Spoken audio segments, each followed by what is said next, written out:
In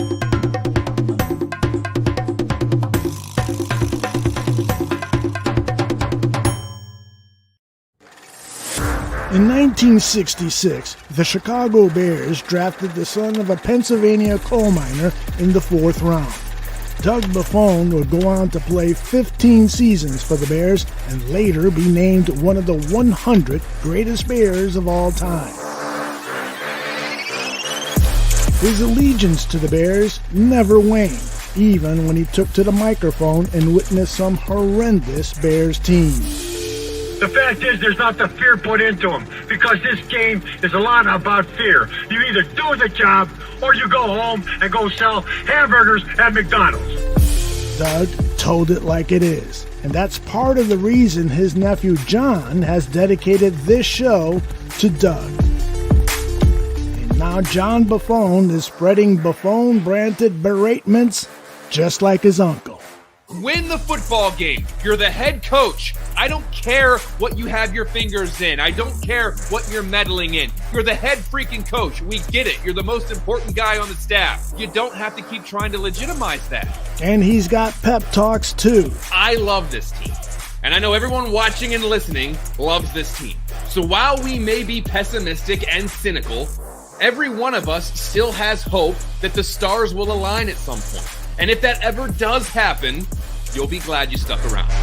John is telling it like it is here on Buffone 55. And joining John are Alyssa Barbieri, managing editor of USA Today's NFL Wires, including Bears Wire, and also Danny Shimon, lead game and draft analyst for the Barroom Network.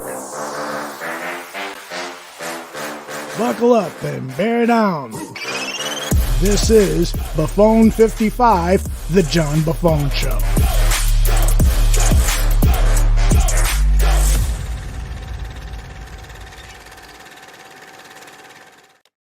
Hello and welcome to another edition of Buffone 55, the John Buffone Show. My name is Alyssa Barbieri and I am the managing editor of USA Today's NFL Wires, including Bears Wire. I'm filling in again as lead host for John, who's going to be back with us next week. And I hope that you all had a great Christmas and we're now getting set for a proper send-off to 2023. So let me introduce my two counterparts. First, Danny Shimon, the Barroom's lead football and draft analyst. Danny, how was your Christmas? Oh, it was fun. It was a good time. Just nothing crazy. Just we time with the family, and I got two younger kids. So obviously, Christmas for me now is all about them and their reaction. So it was a little bit of a moment there. My son got surprised by his grandmother and his aunt with a PS5. So he pretty much lost it, and he got emotional, started crying, and I'm like, "Are you okay?" He's like, "I'm just happy." So I was like, that was the first time I was like one of those like moments, like, "Oh, I wish I recorded it," but obviously. So, yeah. Amazing! I know he's only 10, so he's been playing since then. So, but yeah, so it was fun. It was like a good family moment. Kind of like your reaction would be if the Bears were to fire Matt Eberflus at the end of this year, just because. I'll be like New Year's Eve celebration and Christmas. I mean, birthday, everything all wrapped into one. I love it. And let us get the podfather, Aldo Gandia. Aldo, I understand that Christmas has been delayed at your home. What's going on? Yeah, unlike Danny's son, I was crying because I was sad. No, I'm just kidding. My wife got COVID the day before Christmas Eve. She's wrapping presents and so forth, and she's starting to feel sick. And her daughter said, maybe you should take a COVID test. She did, and she was positive, and so she went upstairs into the bedroom, and that's where she's been ever since. And I just go in there and slip some food under the door and stuff like that. Been staying away. I test myself a couple of times now, and so far, keeping the fingers crossed. She's feeling a lot better, and so hopefully this weekend we'll get to celebrate Christmas with the kids. Awesome, and I hope that you have a good late Christmas. So yeah. You're going to get to celebrate 2 Christmases in 2024. How about that? Oh, I like that idea. I'll take as many as I can get. I love it. So guys, I'm going to let our audience know what they can expect in this episode. So with it being the end of the year, we're going to look back at some of our favorite and not so favorite moments from the Bears' previous 15 games. We're going to dissect some of the recent play of players whose future with the Bears is in question. And we're going to delve into Chicago's upcoming opponent, the Atlanta Falcons. So guys, we're going to kick it off with this question. The Bears jumped out to a 21-0 lead against the Cardinals on Sunday, but allowed Arizona to get within 8 points in the fourth quarter, kind of like what we've been used to. But they did manage to finish them off. So I'm curious, what was your biggest takeaway from the Bears win against the Cardinals? Danny, let me start with you. Yeah, I mean, obviously, like you said, Alyssa, first half, the offense was humming. Justin, I was humming. I mean, Cole Kmet had a career game at over 107 yards receiving in that first half alone before he left the game because of injury. But in the second half, again, it's the same thing. It's they come out, Getsy once he's in his first 15 scripted plays, he's good. Once he's left alone to call his own offensive game, and the offense loses traction. Obviously, the injuries to Cole Kmet, who was gone for most of the second half, and then DJ Moore, who looked like he was hobbled out there on one ankle, that limited to the offensive firepower in the second half. And guys like Darnell Mooney and Robert Tonyan and other Tyler Scott just didn't unfortunately step up. Luckily, the Bears were able to lean on their running attack to go ahead and finish off the Cardinals. But again, the defense played well for most part of the game, but there's a stretch there where they let the Cardinals kind of march down the football field and get back into it. And honestly, guys, I felt like if this was a better opponent, like a better team that they're playing against, they probably would have blown another lead and probably been the fourth, double-digit loss within the fourth, of a game. Within four of them that have been fourth one of the season. So, but the Cardinals are fortunately aren't that good of a team, and the Bears were able to rally and finish them off. But yeah, it wasn't a victory that got you satisfied, if you will. It was more like left you wanting more, expecting more, and I think that's where I felt leading off with that game. I think that's what the entire season has left us with, that taste of, wanting more. That was my biggest takeaway too, is that, when I was a producer at Channel 2 here in Chicago, we did a special on prenatal care and childbirth and so forth. And so we got a family to agree to let us videotape the birth of their child. Well, I get a call at 2:00 in the morning, and I'm still there at the delivery room at 10 a.m. It was much worse for her because she was in labor before they called me at 2 a.m. But that's how this whole thing feels. It's this waiting game for this team to explode offensively and show the type of consistency that we all feel, or many of us feel, can happen under Justin Fields and with these weapons. But the other thing is, as Danny said, with these injuries and so forth, and not being at full firepower, it also underscored for me the lack of weaponry Justin Fields has to his advantage. Just having DJ Moore and just Cole Kmet, and not having the Darnell Mooney that we saw a couple of seasons ago, 3 seasons ago, and not having good play from Robert Tonyan, who's I think only seen like 25 targets. This offense really needs more weaponry, and I hope Ryan Poles knows that and is going to attack that, unlike what he did in his first year when Danny's always complaining that he didn't do anything to help the offensive line and stuff. So this is the year where you got to really boost the pass rush this offseason, I should say, boost the pass rush and add some more weapons for the quarterback. Yeah, I agree with both of you. I mean, my number one takeaway was just what Danny said. They're still struggling to close out games, and we see them get off to like these really fast starts in the first half, and then something just happens in the second half, right? And it's something we've talked about. Obviously, it's happened 3 other times where they've blown those fourth quarter leads. And just like Danny said, if this had been a better team than the 3-11, now 3-12 Cardinals, this is another game that we're talking about. And I think the Bears would then have an NFL record 4 games that they'd blown, having a 10-point lead going into the fourth quarter. And it's just like, it's those kind of stats like under Matt Eberflus, they just keep kind of stacking up. I know they were able to pull it out here, but again, they need to find a way to win and close out these games at least. And Aldo was right too. I mean, that's a good point, because I mean, that offensive explosion that we saw in the first half, Cole Kmet and DJ Moore, having DJ Moore get hurt on that the first catch that he made, I'm like, oh God, here we go. I was like, here we go. This is gonna be one of those games. And he was a non-factor the rest of the way, but Cole Kmet had just a career game, and then he goes down, and then something just completely fell off. So they really need to address the weapons, whether it's Justin Fields next year or whether it's Caleb Williams or whoever's going to be quarterback. No, that's the thing that coming into the season, I was like all the weapons surrounding Justin Fields. Well, I mean, really, it's just DJ Moore and Cole Kmet. I mean, they added Cole Kmet was already here. They added DJ Moore. I mean, I know they added Tyler Scott and Tony in the offseason, but they have not produced to the level of the expectations, right? So that really the only weapon they really added for Justin was DJ Moore, and we saw, Moore's having a hell of a season so far. And obviously a lot of his production has been with Justin. That combination, that connection has been sensational from day one. The Darnell Mooney, and Aldo, you've talked about it, and we've talked about it. That connection with him and Justin Fields, they're best friends. The fact those two cannot connect on a football field, I don't know if it's just Mooney still recovering from that injury.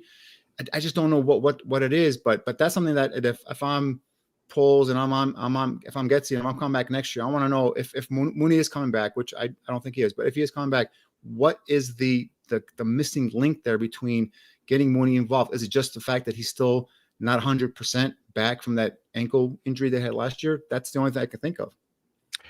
I getting off the topic of Mooney for just 1 second, because I know a lot of people in the chat room were wondering this about Danny. Danny, a couple times during the past several weeks, it hasn't said it lately, but has said that DJ Moore is not a number one wide receiver. Has he done enough this season to prove to you that he is indeed a number one quality receiver? Great question. Here's my I clarify this. I believe mid-season, and I went into a detailed explanation in terms of what I see in terms of DJ Moore. DJ Moore, to me, top 12, top 11 receiver in the NFL. I have about 10, 11 guys ahead of him right now. And these are my 11 guys. And you two can jump in whenever you think I'm off base here.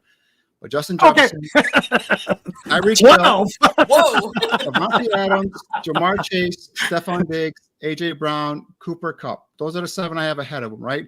CeeDee Lamb, I think, is taking that next level this year. I think CeeDee Lamb is ahead of him. Mike Evans, I know he's up there in age, but he's still producing. He's still a guy that can be relied as the number one receiver. All right. Amon-Ra St. Brown, he's a young developing player. Deebo Samuel, and this is where I have DJ Moore at, right? So that's about 9, 10, 11 guys. He's not in that top 10 for me yet. And now, is he a number one receiver in the Bears? Yes, he is. Is he going to be a Pro Bowl? He should be a Pro Bowl receiver this year. But again, he's not in that top tier echelon for me. And that's not saying he's a bad player. I'm just saying there's like 10, 11 guys that I would say these are true number one receivers before I get to DJ Moore. I like that you said yet too, because he can still get there.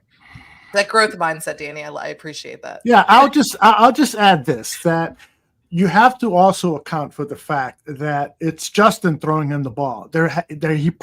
He might have another dozen receptions if he had a quarterback with more experience who sees the whole entire field better than Justin does. And you also have to account, if you're going to make excuses for Justin Fields about the offensive coordinator, they apply to the receivers as well. They apply to every position player. And so that means that DJ Moore has suffered because of Luke Getsy's play calling, and maybe even suffered because there isn't another offensive weapon on the team. So to me, I see the guy and what he's done with quarterbacks who are not at a tier one, and I think he has performed. He would perform if he had a tier one quarterback in that tier one that you listed, Danny. But even so, like if you look at his numbers, like when the 4 games that Tyson Bagent was in there, I mean, DJ Moore was a non-existent. It was not a factor, right? And then Justin comes back, and lo and behold, now DJ Moore is starting to make plays all again. So that connection between him and Justin Fields is up there. Now the thing with Getsy in terms of scheming him and getting him specifically open for get the balls and get in position to make plays, I can agree with you there. Not having a competent number 2 opposite him, where he gets more of the attention, I agree with you there. That's why the Cole Kmet emergence this year as a pass catcher really has helped boost his offense. And I think we saw guys in the second half versus one of the worst pass defenses, worst secondaries in the NFL. Once Kmet and Moore, even though Moore was out there, but he wasn't 100%. He already came in with the injured ankle. I believe was it his ribs that he injured on that play? I can't remember what the injury designation was. He got banged up again in that first half. he wasn't the same, and you could tell he just wasn't there. But I think adding another weapon opposite of him, right? Doesn't have to be a superstar receiver, just a competent number 2 receiver to go with Kmet. Adding another pass catching tight end, one that can be flanked out in the slot. I think that can just open up this offense even more. And you add this running game again. Luke Getsy, what bailed out Luke Getsy in this Cardinals game? 250 yards rushing. This is a running football team. And how many times did we see I formation, toss sweeps with the lead fullback, and how much they were effective? I am not sure. Me and Coach TR here, it looks like week in and week out, Aldo, we're crying for that I formation. We said, I know Matt Nagy said he didn't come here to run the I formation. Well, you know what, Luke Getsy, I don't know if you're Matt Nagy or not, but you're calling games like Matt Nagy now. But just run the I formation. You are effective. A fullback in front of either Deontay Foreman or even Khalil Herbert has been effective. You are a running football team. Embrace it. Build your passing game off of that, and I think you'll be much more successful. But unfortunately, Getsy just doesn't want to do that. Yeah, good we point. Really just need a competent play caller in there. Also, in terms of wide receivers, hey, I mean, Marvin Harrison Jr. looked really nice. Opposite DJ Moore, just saying. I know something we keep hitting at. Just Brian Bowles, in case you're watching. And I love Marvin Harrison Jr., Alyssa, but this is not just a one receiver draft. There's a ton of talent. Really good ones, yes. A lot of good ones. So even if you don't get Marvin Harrison Jr., there are Keon Coleman's. There are neighbors from LSU. There's going to be a ton of other receivers that you can get, even in the second round. Maybe a Johnny Wilson from FSU comes out as well. Big target. A Mike Evans clone, not as fast, but a big target, physical body. There's going to be tons of receivers that you can find in this draft. So as long as you attack that, and I'm not saying go get T. Higgins and spend big money in free agency, but get a competent receiver, preferably one in the draft that you can team up with DJ Moore. And again, another tight end that could be more of a pass catcher, kind of the threat in the seam to kind of complement Cole Kmet. And now I think, along with a rushing game, and if you keep Justin Fields, I think you have the makings of a dynamic offense right there. Polls, listen to this man, get it done. So now after that offensive breakdown, we're going to switch to the play of the defense against the Cardinals. They started off by allowing only 31 yards in the Cardinals' first 3 offensive series. Then they allowed a touchdown in the second quarter and another in the fourth quarter. The Cardinals scored a field goal in between those 2 touchdowns. Was this a good performance by the Bears defense against a team that came into Soldier Field ranked 25th in points scored? Aldo, let's start with you. Yeah, I really do think that it is a good performance. And I know a lot of people have been complaining and saying, well, look at the offensive stats for the Cardinals. They're not a very good team and blah, blah, blah. But, you play who you line up against. Those guys, are out there playing hard. That's a pretty well-coached team by that rookie head coach over at Arizona. I think, I'm pushing aside whatever stats were involved with the game, whether they were good or bad. The eye test for me says this defense looks really, really good. And they are probably another pass rusher and another defensive back from perhaps being one of the best defenses, if they're not already, in the NFL. And so I'm hopeful that this is going to be, again, getting back to what I said after the first question, that Poles is going to make the right decisions, bring in the players via free agency and the draft to make this defense as good as it can possibly be because it could be great. Danny, yeah, as far as me, because I mean, obviously, like we talked about earlier, me wanting Matt Eberflus gone. I want Matt Eberflus, the head coach, gone. I'd rather keep Matt Eberflus defensive coordinator because I think obviously you have to take a look and see that defense has rallied around him, has kind of taken into that hits principle, and you can see now them rallying to the football. You see them all over the football field, gang tackles. You see them raking at the ball, trying to get it out. I think, again, Kyler Gordon, I think, had a pretty good game in terms of run defense, being able to be effective near or at the line of scrimmage. Jaquan Brisker, I think another one is developing in terms of a guy that likes contact and likes to be around the football. But again, we saw him on the ground for a little bit there, got hurt. So that's a thing that he's going to have to kind of avoid there. But with Montez Sweat not getting any sacks or not causing a lot of pressures, we saw the defensive line really not generate that much pressure. We saw a little bit more blitzing, a couple more blitzings there from Eberflus as well. So not that Sweat didn't have an impact. I saw a couple of times where he batted the ball right back into Kyler Murray's face, but just got to get that. Like I said, Aldo said, got to get a speed rusher across the field from Montez Sweat. Doesn't have to be necessarily a 4-down player Could be a situational player, could be a guy that comes in and just has, that lightning first quick twitch and be able to provide some pressure, because, this team plays predominantly in their nickel base, about 60-70% of the time. So you get that speed rusher opposite of Montez Sweat. I still think they need one more dude in the middle. Another, I like the Dexter, I like Pickens, I like those guys developing, but just one more guy, and another ass kicker, if you will, in the middle, to kind of complement those two young players.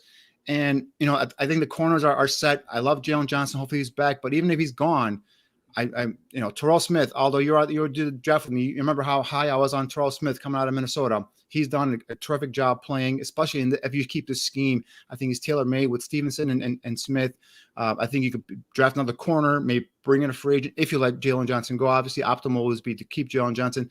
And the other thing is I think you need another ball hawking safety. I think Eddie Jackson might be done. He had an interception, a couple weeks ago, so that's something that are there. And I think his cap number for next year is about $14 million, if I'm not mistaken. So it's not outrageous, and the Bears have room in their cap to keep him. So like got 1 year left, and then the leadership that he brings to that secondary, I think it could be valuable to keep him. But I think an upgrade at free safety could be in the offing here as well. So I think you said one or two pieces. I think they have three pieces. They're recent pieces. I think they need a interior defensive lineman, an edge rusher. I think they need a safety to eventually replace Eddie Jackson. The three more pieces.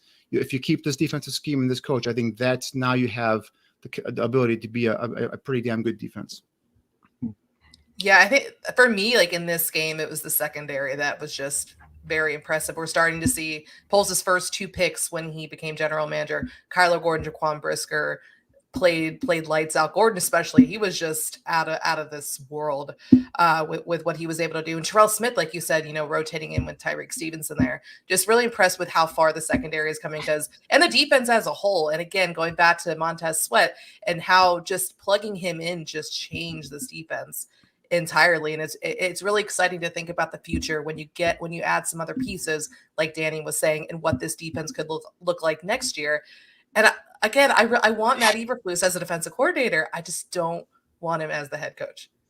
And that's key thing you said there, Alyssa, is once you inputted Montez Sweat, and that was my biggest thing with Poles. One of his biggest things is you're going to tear it down, great, fine, but attack it build it from the inside out, right? And I think that's where he kind of left it, where he's attacking it, but he's not attacking it the first priority. It wasn't his first priority, and that's what kind of turned me off on him. So once you add Montez Sweat, what happens? Billings gets better.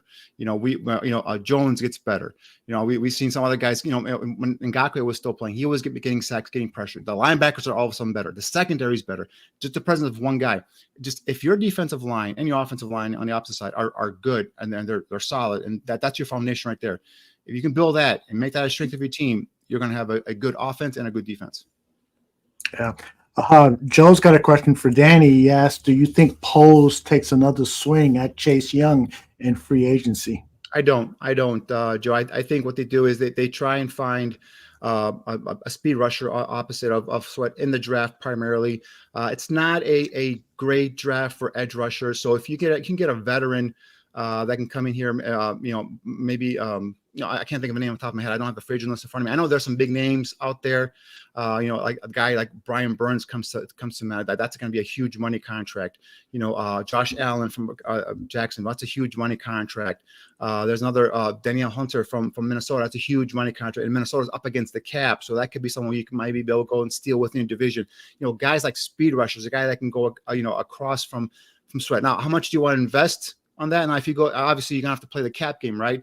If you invest heavily in your defensive ends, which you've done with Montez Sweat, and if you go get one of those big three guys I just gave you, that's a lot in your defensive end. So your interior guys have to be young guys, and you got Dexter, you have Pickens, you've already resigned Billings. Justin Jones is a free agent. I would like to bring him back just for depth purposes and leadership purposes alone.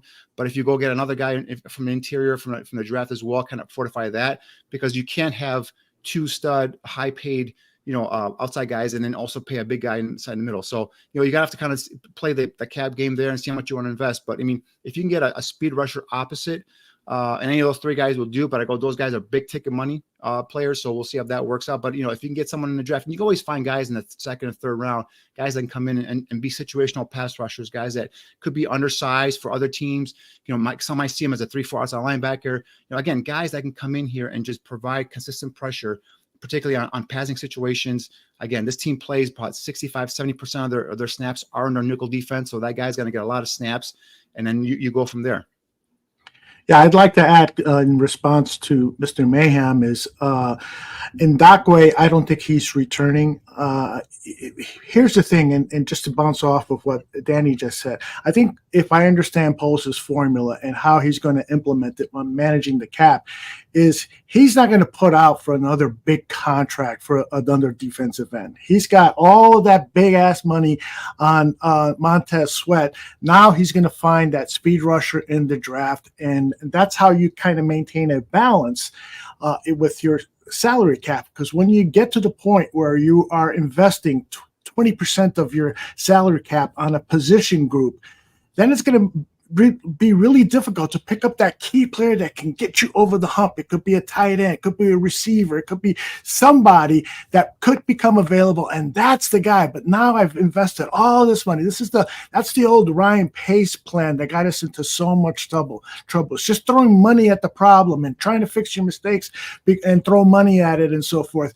I think what Poles has demonstrated so far is a great discipline to the plan, and for that I'm really grateful, because this is what I've wanted for decades. I wanted a GM with a vision, and now he's executing that vision. Everybody can have great visions about how to run a team, but the execution part, and sometimes that can be really painful, like what we've gone through for the last 27 games. I can't count, but whatever games since he's taken over.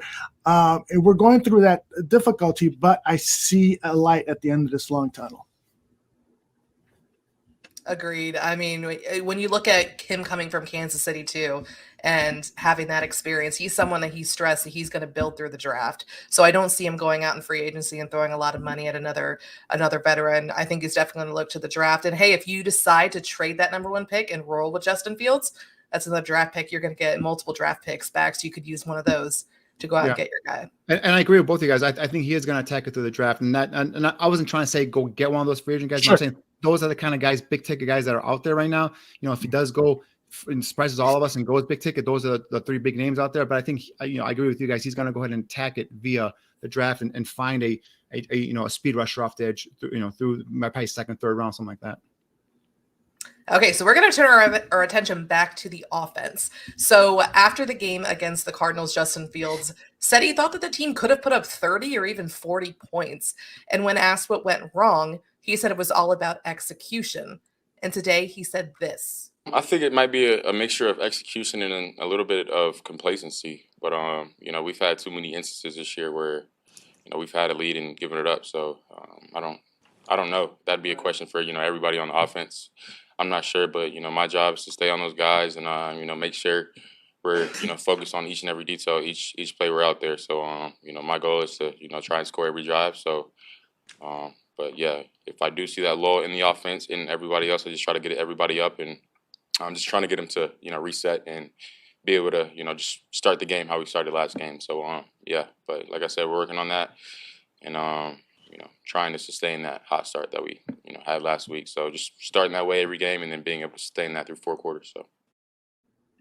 So Danny, I'm curious, do you see complacency in this offense, or could that complacency be the result of Luke Getsy's play calling? Guys, correct me if I'm wrong, this is the second or third week we've heard offensive players talk about complacency on offense, correct? So is it the players? And I don't see players getting complacent. I'm thinking these are the players calling out the play calling. And I think this is where Luke Getsy's seat's getting hotter and hotter by the day, if it hasn't already. I know it's been hot here at the bar room, but I just don't sure if it's what's going on up there in Hallis Hall. But I think this is, again, another player on offense saying that we're getting complacent. Obviously, he doesn't want to throw his coach under the bus.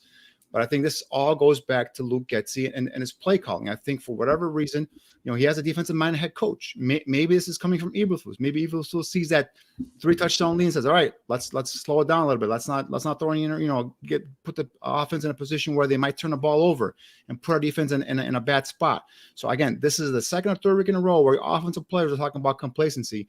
I don't see it on the field. So I'm assuming that they're talking about the play calling, and I do see conservative play calling, especially when the Bears are up, by double digits. So, that this could be players now once again calling out Luke Getsy. I think even Matt Eberflus, to a degree, he was talking about those short yardage struggles that they had, including against the Cardinals, where they had that 3rd and 1. They're at their own 34-yard line. They had a chance to extend the drive, keep burning some clock with 5 minutes left, and close out that 24-16 lead they had. And then Roshan Johnson lines up a wildcat, takes the direct snap, and promptly he's stuffed for no gain, and they have to punt. And luckily they were able to close it out there. But my question was, why is the ball not in Fields' hands there in that moment? Yeah, regarding this issue of complacency, this is clearly a coaching issue in my mind. As Danny said, I'm not seeing it from any of the players, but players are the ones talking about it afterwards.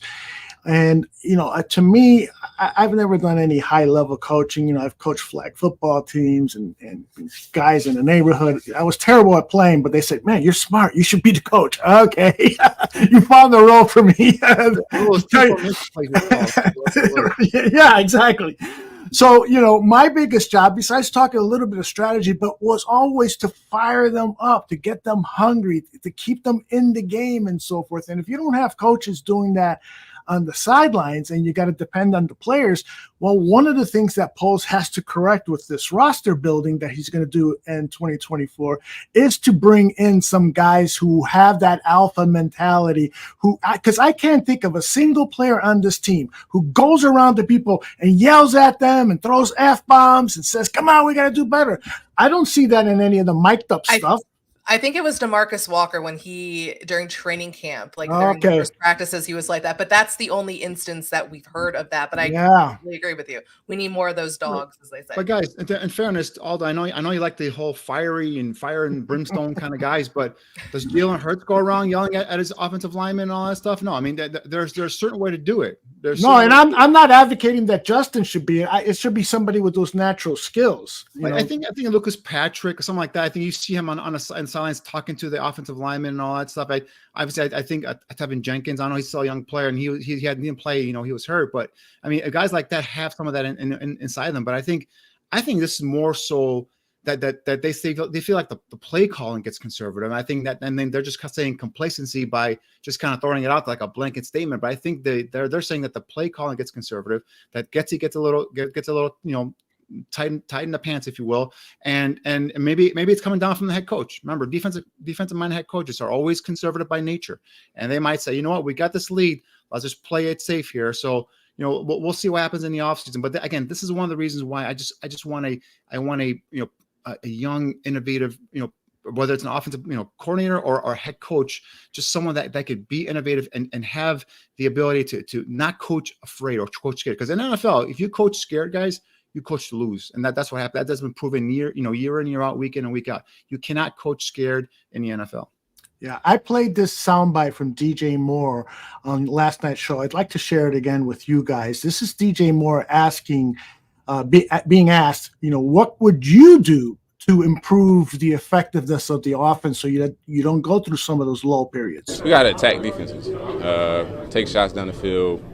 We got a bunch of fast guys that could make defenses back off, and then we could hit the underneath game. So taking shots and then letting Justin do what he do, and that's part of the game. That perfectly supports what Danny just said. More aggressive offensive play calling.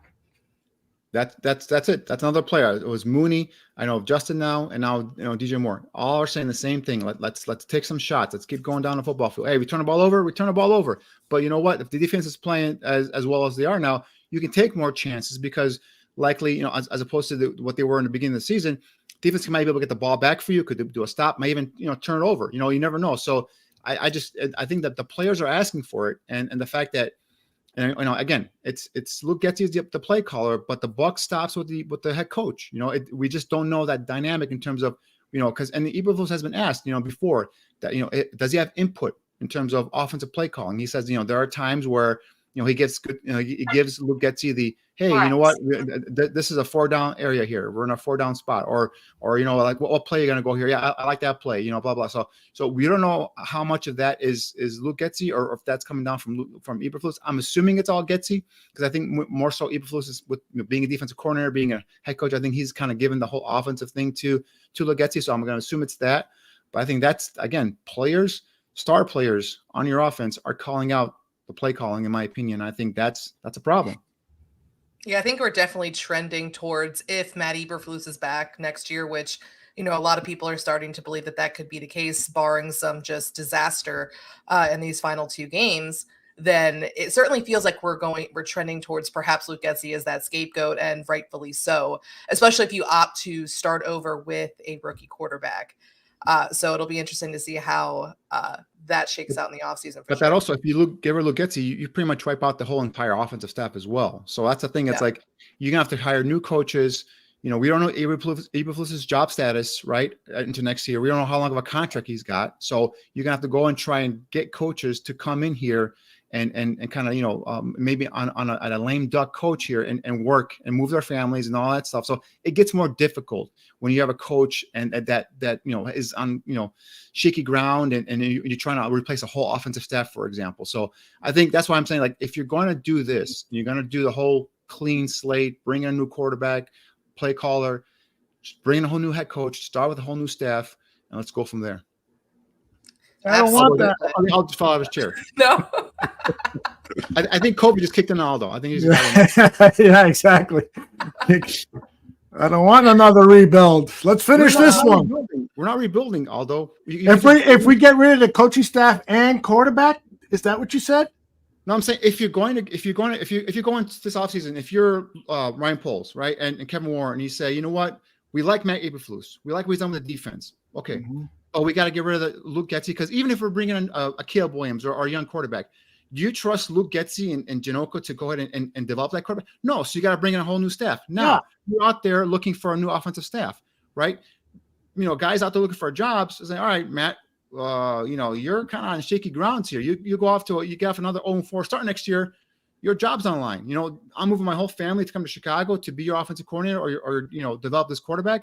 And now we're talking about, again, maybe not being fired again next year. So that's the thing. It's if you're going to do that, if you're going to wipe the entire offensive staff out, why not just bring in a whole new head coach? Because, guys, Matt Eberflus, again, defense coordinator, I like him. Head coach, I still have lots of questions. I just don't think this is the guy that's going to take this team to the next level. Does Eric Bieniemy make a lateral move with the promise of, hey, if Matt Eberflus is gone, then you have that opportunity to become the head coach or something along those lines? If you bring in Eric Bieniemy, then you're going to get rid of Justin Fields because I don't think Justin Fields fits in that scheme. I think now you're bringing in that whole Chiefs thing all over again, which I know Chicago's I'm pretty much tired of the whole Chiefs offensive system. So, a quarterback's going to get sacked a lot, right? There's going to be a lot of 3 or 4 receiver sets. A guy that abandons the run real quickly. So we're going to see a lot of the same stuff we saw with Matt Nagy. So I'm not really down with that right now.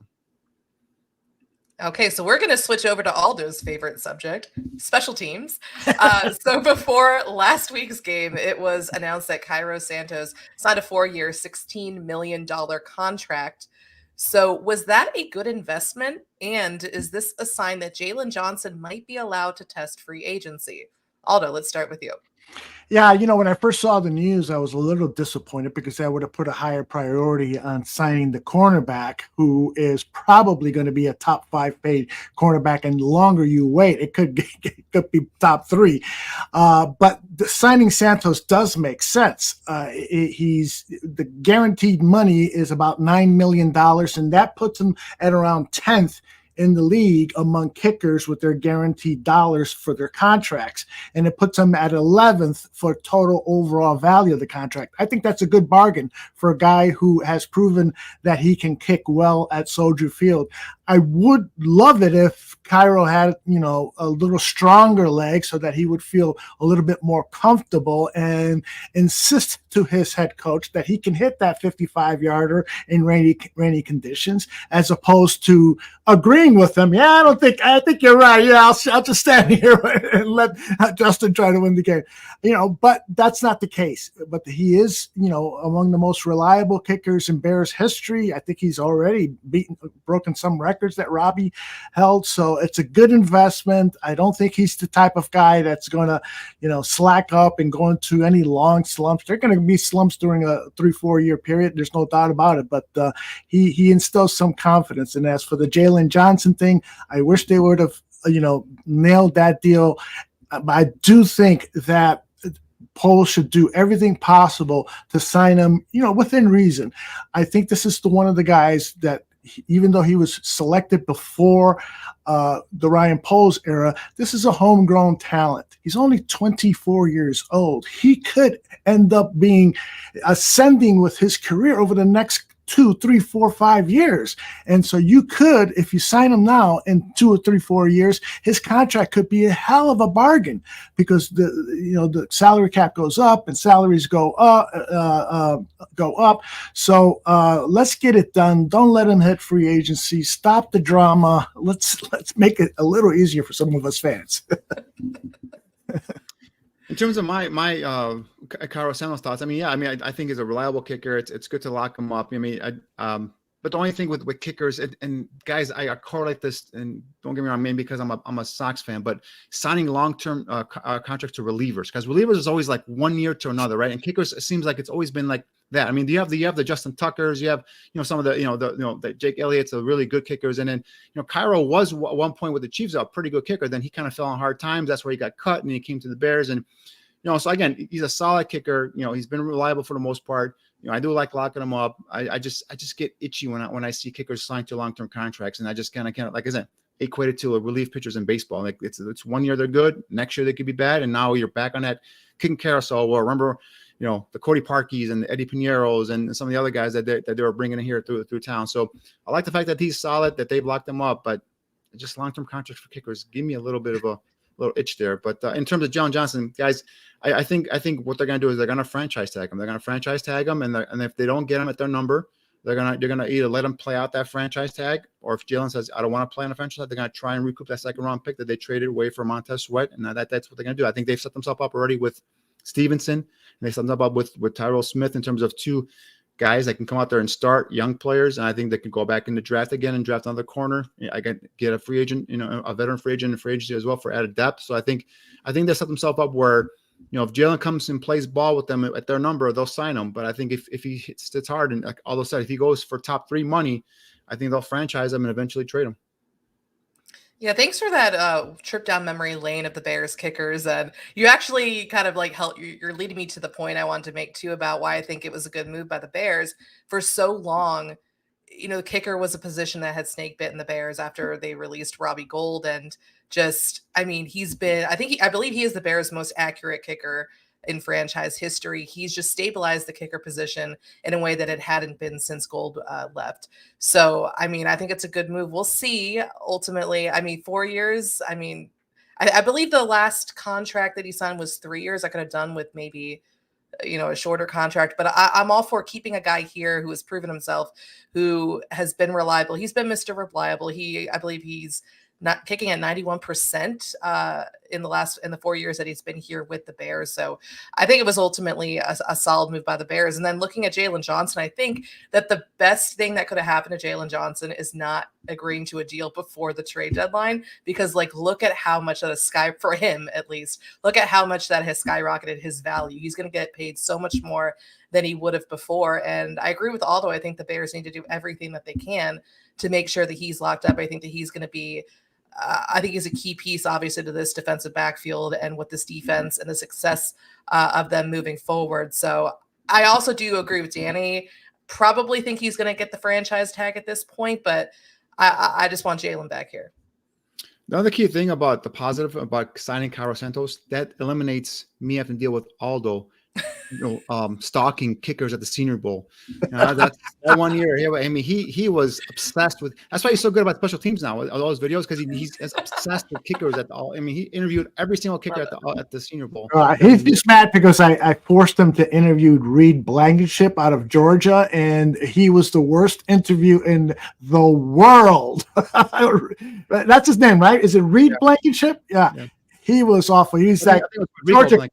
Rodrigo, right. He was the kicker from Georgia who wore the goggles. Oh, Yeah, so at the time, the Bears were in need of a kicker, so I wanted to get as many interviews with kickers as possible. And I said, okay, this time you interview him. And oh, my God, Daddy couldn't get anything out of that poor guy. Kickers? Yeah, I hear you. I'm going to need an Aldo Gandia special teams segment at the Senior Bowl. I'm just saying, because I would watch that, because I know the passion that you have for special teams. And I'm just telling you, that would be great to see. Well, when the practice is going on, he's actually Dave Tobe there, picking Dave Tobe's brains about special teams. Exactly. Belismo has a special teams question, by the way. Does the punter need replacing Trent Gill? He's got the worst net average in the league. What do you guys think? Well, you're the special teams guru. What do you think, Aldo? I think that it's not the highest priority on my list. It's probably, in terms of positions, it's probably the last, but I would definitely like to improve the punting position. And, I wonder if they shouldn't start looking into potentially talking to Matt Arizara. He was the punter who allegedly it was alleged that he raped a girl while he was in college, and it's proven to not be true. He did make some bad decisions where he did have sex with a woman, consensual sex, and he had just met her, and so that's been proven to be true. So but you got to look at everyone that could be available to bring in some competition for Trent Gill, because he's not the best punter in the league, and you really could use, better special teams play at Soldier Field. He did have his best game of the season, I think, though, against the Cardinals. But outside of that, I mean, I definitely think it's not high priority, like you said, but I'm all for looking for his replacement. Right. The other thing we got to keep in mind, guys, is how he's coached the punt. I mean, are they looking for hang time? Right? They might be looking for distance. They might be just looking to get the hang time, allow the coverage guys to come down there and be able to corral the returner. So, there's a lot that goes into punters and kickers and all that stuff. And I, before honest with you guys, I'm not really into how you coach these guys up. But I think Gill, when he's asked to go ahead and just boom it, I think he has a leg to boom it. So I think I just kind of falls back on Hightower, the special teams coach, and what he's asking Trent Gill to do. This is a nice post from Damon. He's listed the top paid corners in the league. Jair Alexander. Did you hear the story about Jair Alexander today? Yeah. What a knucklehead. He on his own volition, he goes out to make the special teams the opening coin flip call. He was not a captain to any of the three units, and he made a call, almost blew it, a mess. Anyways, he's making $21 million according to Damon. Denzel Ward is $20 million. Jalen Ramsey $20 million. Marlon Humphrey is 19, and he says that JJ is better than any of those guys. I don't know.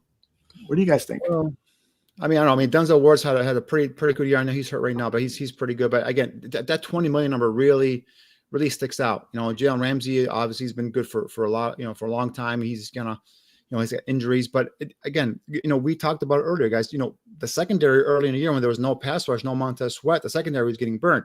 Now all of a sudden you get a Montez Sweat in there, you get some pressure on the quarterback. Now all of a sudden the secondary looks really, really terrific. So for me, it all starts and ends up front, right? And if you can get money, and that's where you invest your money in your front seven.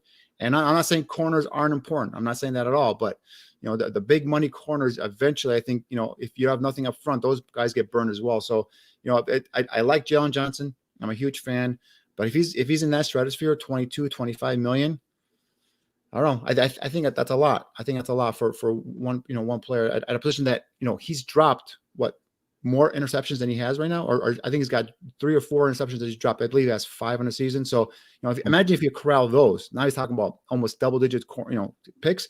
Now you're talking about a guy that could get premier money. So we'll see how it all shakes out. But I think, they franchise him, and if he plays on a franchise tag, which I don't think he'll be happy about, if he decides he doesn't want to do it, I think they trade him, and I think they try and recoup what they can for him, possibly that second round pick.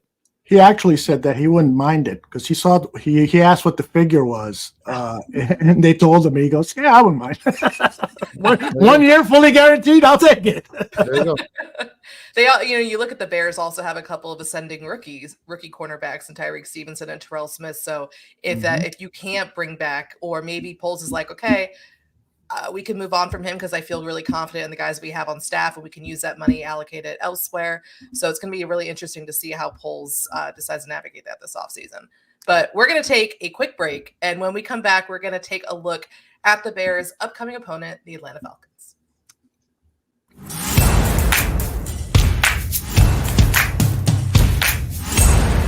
Have you ever wondered what it's like to be a quarterback in the NFL? I have. The quarterback position is arguably the most difficult position in all of sports due to its physical and mental nature. Join me by watching me on this channel on my journey to become an NFL quarterback.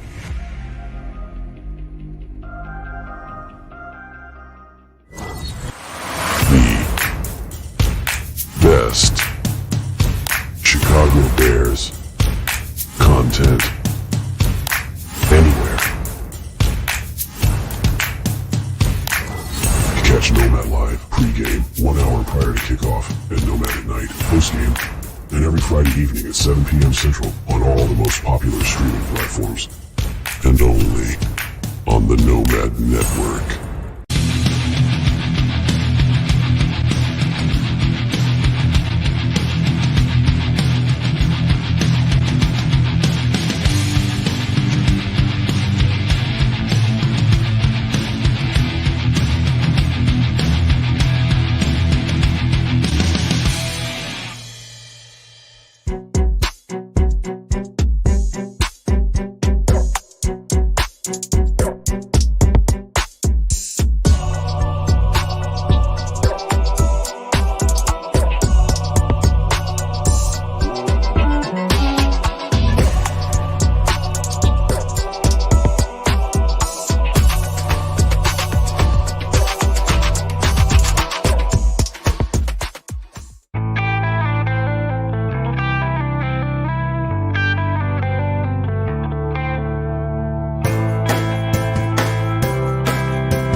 We're back, and again, oh, look at that, just the 1/3 of me.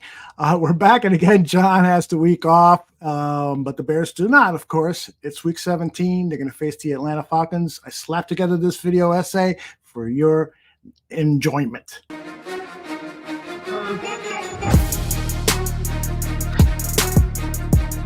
I'm looking forward to Atlanta.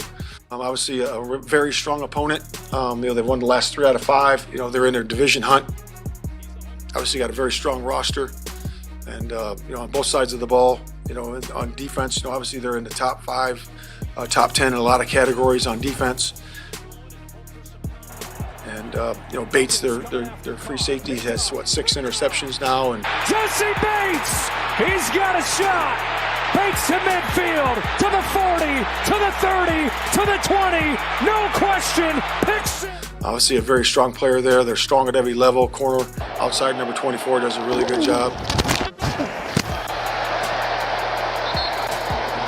Linebackers are very active. D-line's very active.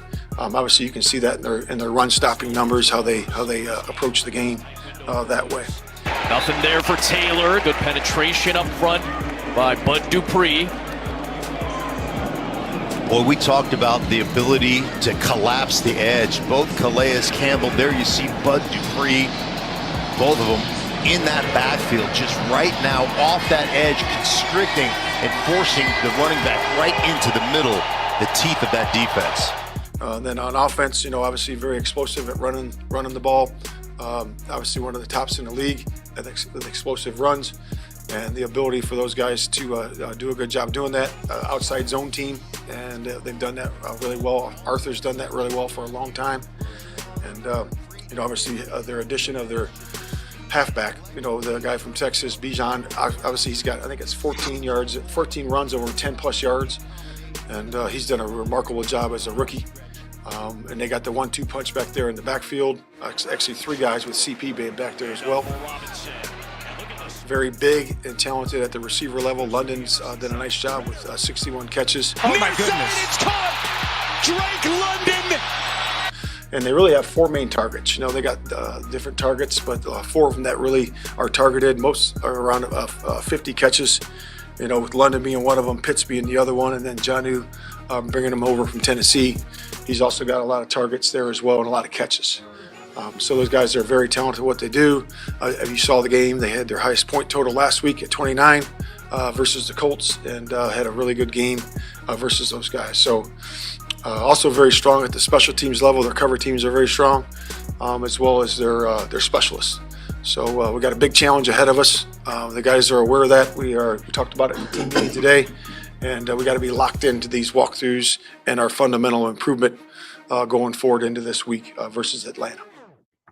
Well, I apologize. I didn't have time to do my usual narration, and Matt Eberflus is terrible at narrating.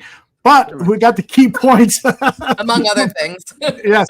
Can you imagine being a player and having to listen to his lectures? I mean, I don't know if you guys have been watching Hard Knocks, but I'm just enthralled by their head coach and how he talks to the team, how he relates to them and so forth. He's one of them. He is so cool. And then you got Mr. Insurance Salesman over there. It's like so Bears. It is so Bears. The Bears website posts the post game locker room speeches when I mean, I just want to fall asleep. I mean, I wouldn't even post those things. Like that's horrible. Yeah. Like we did a compare contrast between like Dan Campbell post game locker room and then Matt Eberflus. Sounds like night and day in terms of what you get in terms of energy, emotion, and just getting the guys rallied up and energized. And here's Eberflus. Yeah, it just it's horrible, but it is what it is. I want to get your thoughts on, how this offense can compare to that pretty tough Falcons defense. And, as Danny's always said, this is a run team, but we're also going to be potentially missing Darnell Mooney and Cole Kmet. And so with DJ Moore, maybe not at 100%, are you worried about the passing game against the Falcons? What do you guys think?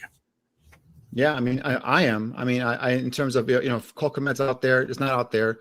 Then you're relying on Robert Tonyan, and obviously Mercedes Lewis had the touchdown last week, but he's not a passing threat.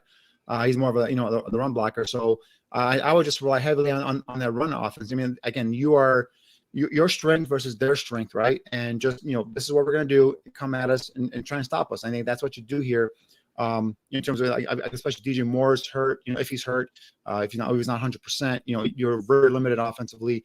I think you see a lot of more Justin Fields in terms of quarterback design runs for Justin to try and get him out there, get him on the edge, and see what he can do with his legs. But yeah, for me, it's and you're gonna get. I think Tevin Jenkins practiced today, so hopefully he's back and he's starting. So you get a cog up there on the offensive line, and Calais Campbell, God bless him, he's been in the years in the NFL for a long time, and we talked about him. He's got 5.5 sacks, but he's tough in the inside, and David Onyeta they got him from the Saints, another a young promising player who's pretty physical up front too. So you talk about those edge guys that can get after the quarterback too. So the fact that this team lost to the Panthers a couple weeks ago really surprised me. But it's the NFL, any given Sunday, right? But yeah, I mean that they'll present something up front. But if you're going in there, hindered already with your skill on the outside, just go up, I said strength versus strength, run at them and see what you can do there in the run game.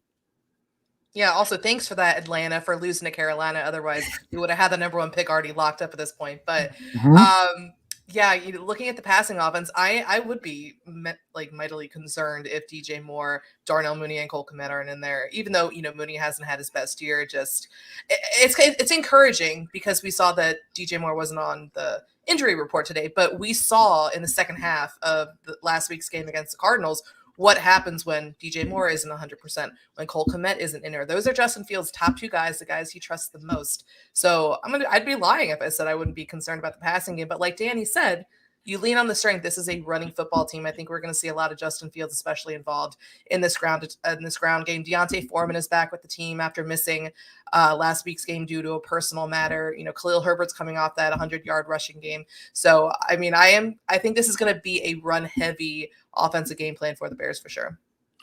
Yeah, if Mooney and Komet are missing, I want to see Robert Tonyan get some action and to see, you know, if maybe he can establish some kind of rapport with Justin Fields. It's like the only memorable pass attempt to Robert Tonyan was the one that he dropped. I think he's got like a dozen catches. I don't remember any of them, you know. It's so it would be kind of nice, you know.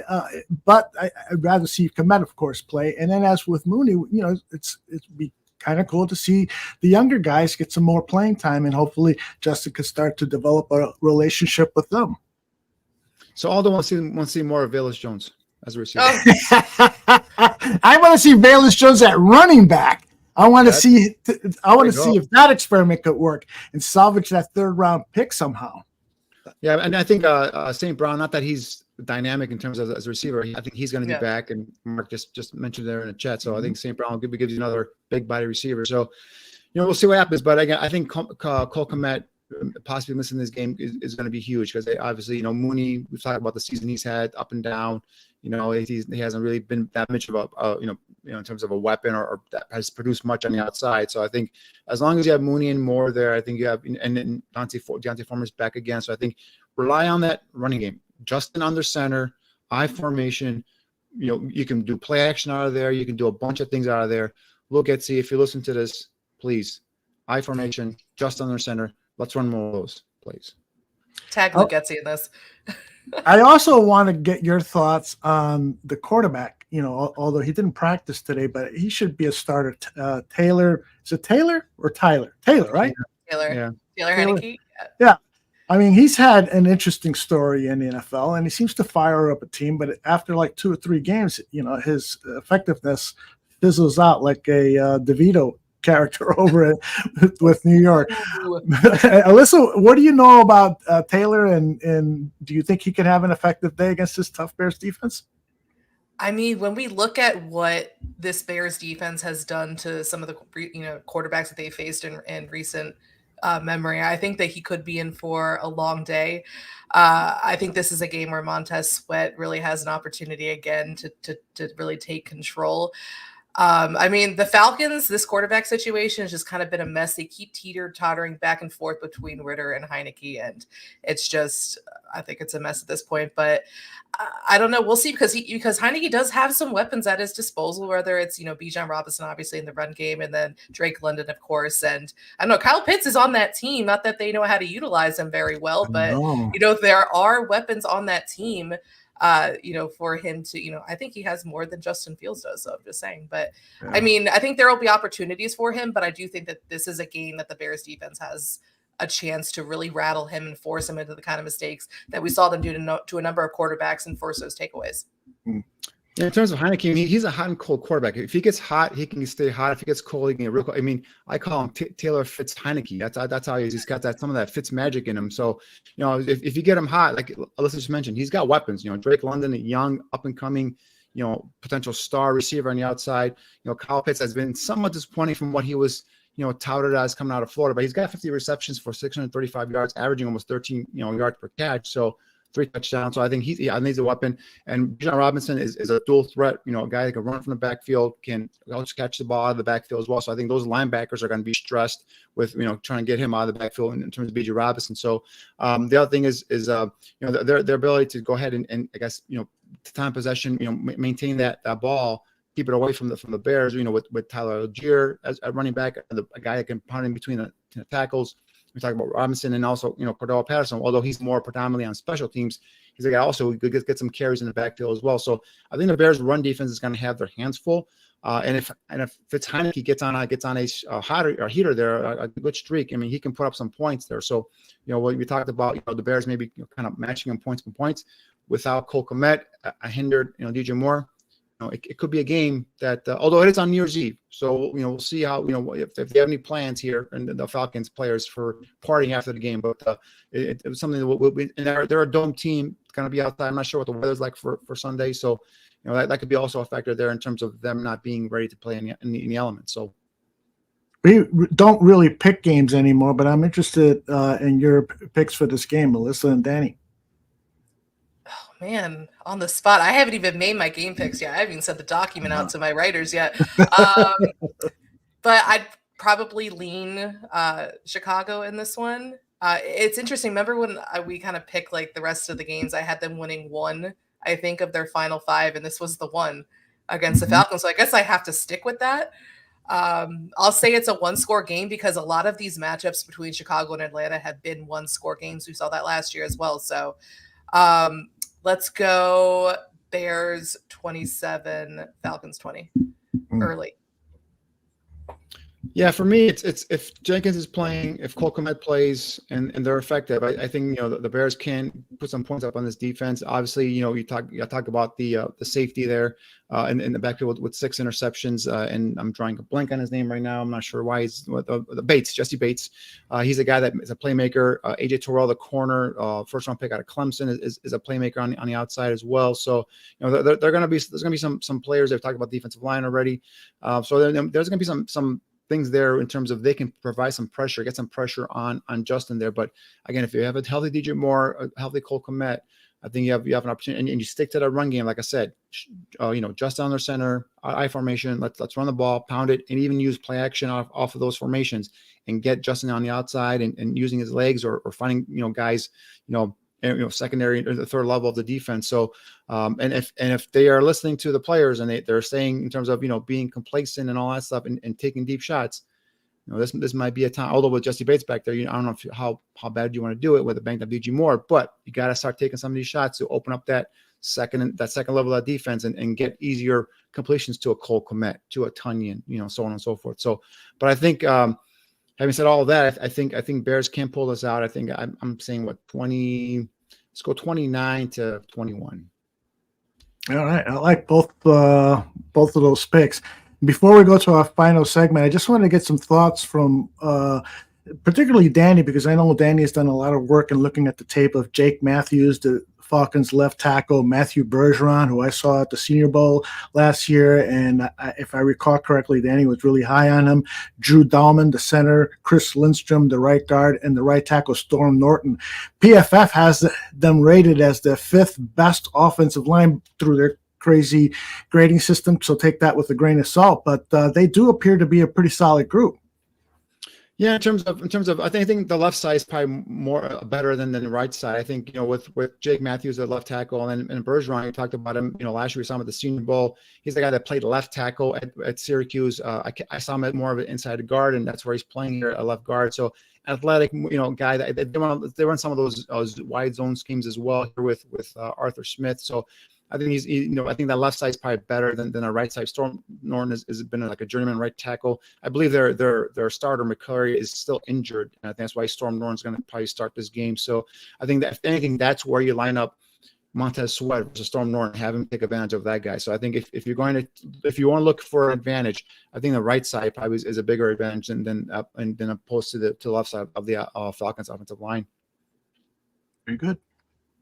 Okay, guys, so we have one more segment coming up where we're going to look back at each of our most disappointing and our favorite moments of 2023. So strap in. But first, this break.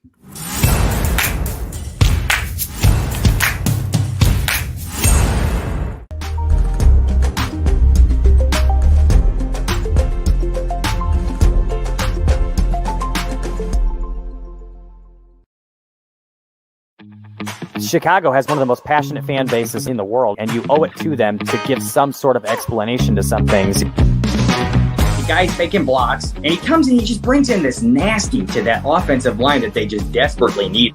He's not blowing through money like Ryan Pace did, offering massive contracts to Pernell McPhees that have never been starters before. You got to build the trenches. That's where the focus needs to be in the draft. I like the fact that Kevin Warren's in charge.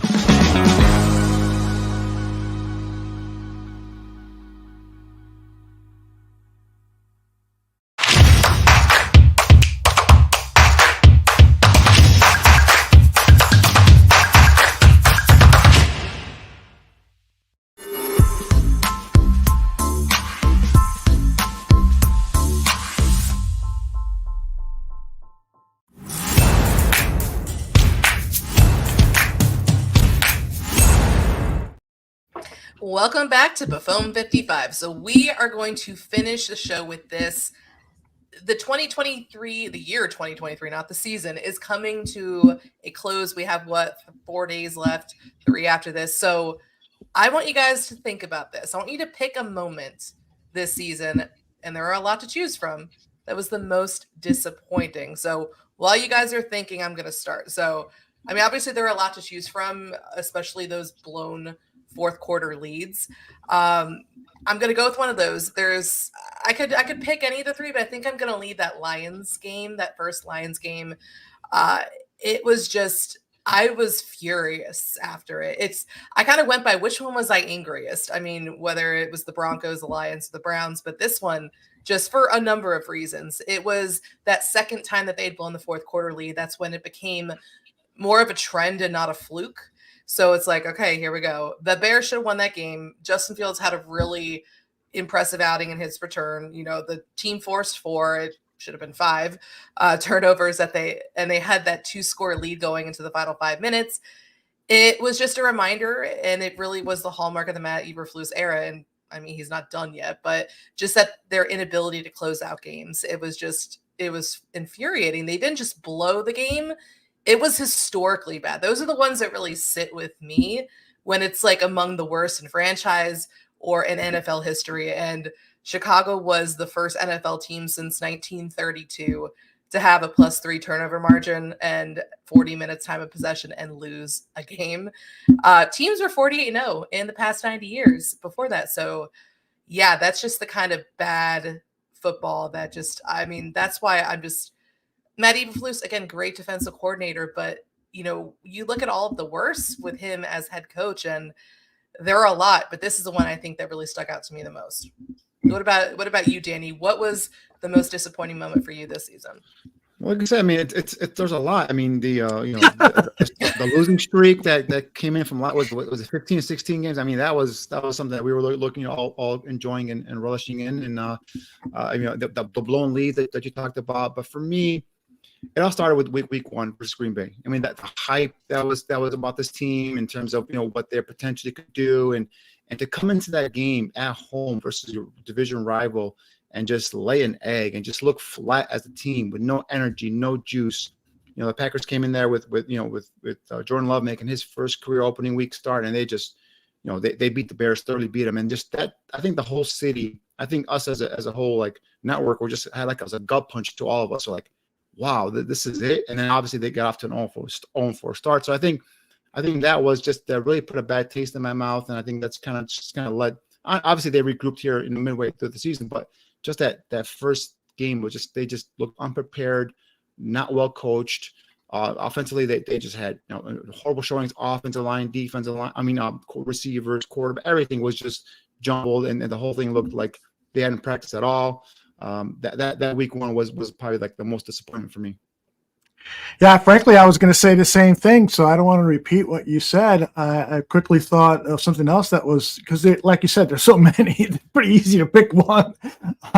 So maybe it's not the second most disappointing, but it certainly was very disappointing when you learn news that the offensive coordinator, defensive coordinator, Alan Williams, was leaving the organization under a huge cloud of suspicion.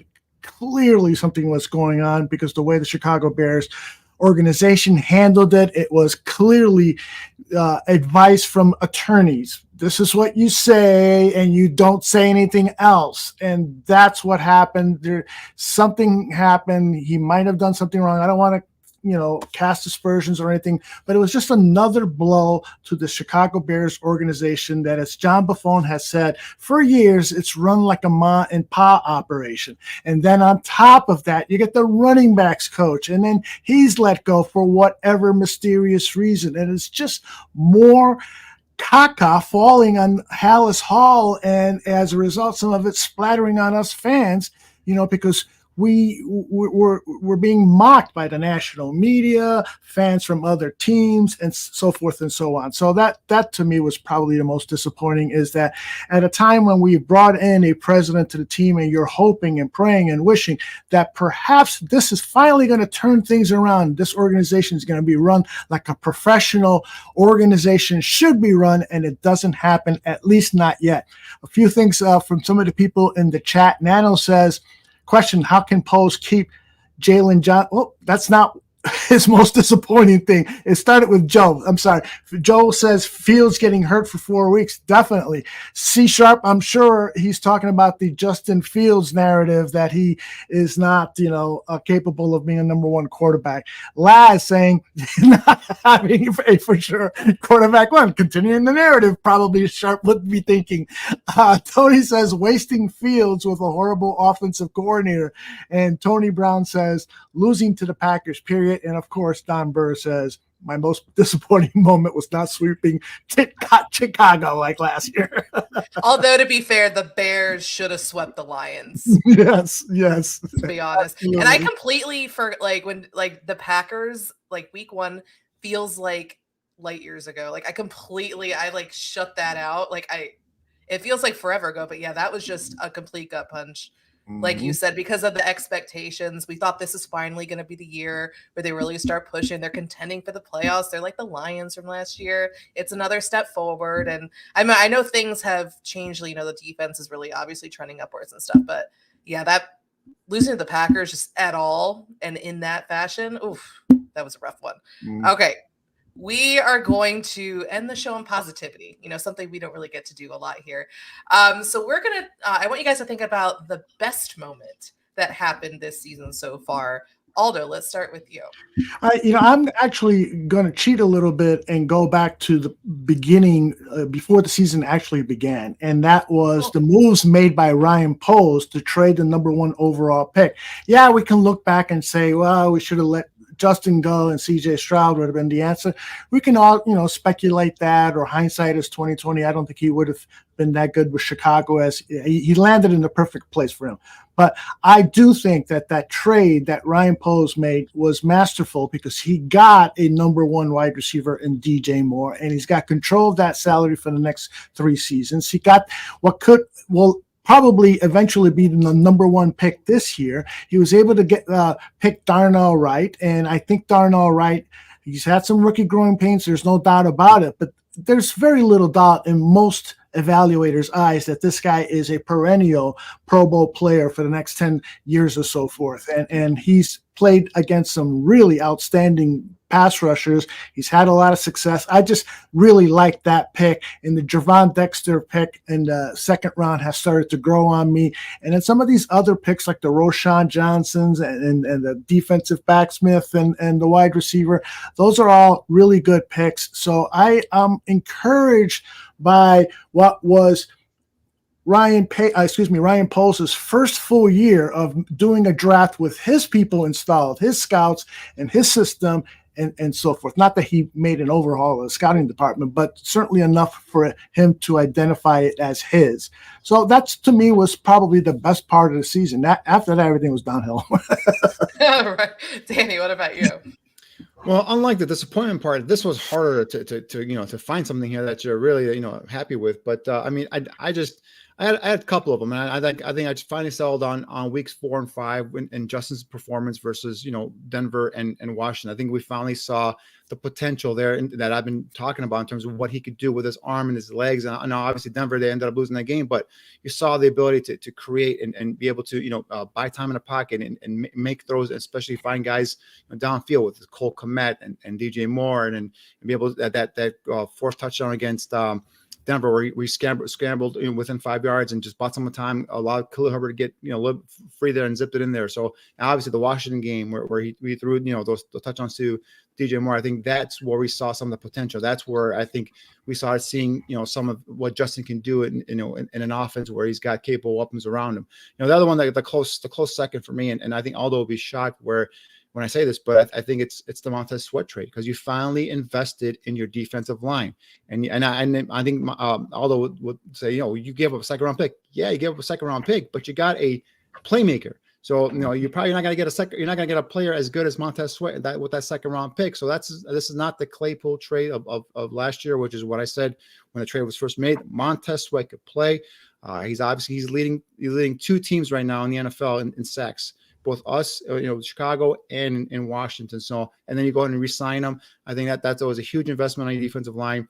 We saw the impact he made right away, day one, with limited reps in practice, and then all of a sudden in the following weeks, we've seen the sacks, we've seen the pressures, we've seen, the double and triple teams he's been getting. So I think that was my close second there for positive moves. Yeah, I was going to say the Montez Sweat trade as well. That was my first thought. Because you see of what he's done to this defense, it's just a completely different defense with him there. The impact of having a star pass rusher like him. But Aldo inspired me to cheat a little bit. So Aldo, he went back, right? And you were talking about the trade of the number 1 pick. I'm going to look forward to this Sunday when the Carolina Panthers lose to the Jacksonville Jaguars on December 31st. So still technically this year. And the Bears secure the number 1 pick in the NFL in the 2024 NFL draft for the second straight year. So that's going to be my favorite moment. You just jinxed it right now. Carolina's going to win. No. No. Trevor Lawrence is hurt. He's concussed. They're gonna bring in the CJ Beathard from Iowa, and he's gonna lay an egg. And Jags have got this. They've got this. They don't.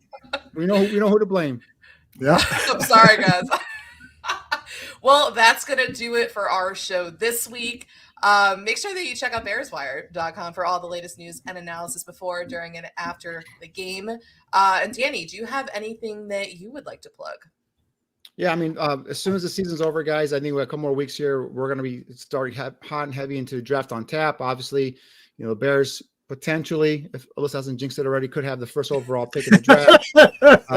So we can talk about prospects. We talked about earlier about finding a speed guy opposite, pass rusher opposite of Montez Sweat. That's where I'm going to be kind of looking at here is finding guys that don't fit the first round profile in terms of size and all other stuff, length and all that stuff. But you go get this guy and you just see production. You see a guy that just flies on tape and makes plays and every game you put on, you have a defense. You look at Miami, Van Ginkel, the kid from Wisconsin. The guy's flying all over the place, making plays.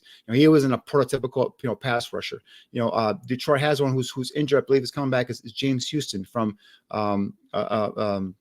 it was a Division II school. And then I think guys like this is where you find guys to come in and just be guys that could produce right away. And so that's what I'm going to be concentrating on here in the next couple of weeks is finding some low key pass rushers. Excellent. Aldo, what about you? Yeah. Tomorrow is Thursday. Okay. So we'll be talking hockey at 2 p.m. We'll be talking baseball at sometime in the afternoon. Vinny Parisi's Crosstalk with Joe Mandel. And then tomorrow night is a free night here in the bar room. So I would implore everyone to take a look at the library of shows that we have. Mac and Reed had a show on earlier today, and if you had not had a chance to take a look at that, Ross has some very provocative thoughts about what the Bears should do at the quarterback position. So take a look at them and then leave them some comments, what your thoughts are in the comments section. But be nice, because I don't think you're going to like to hear what he's got to say.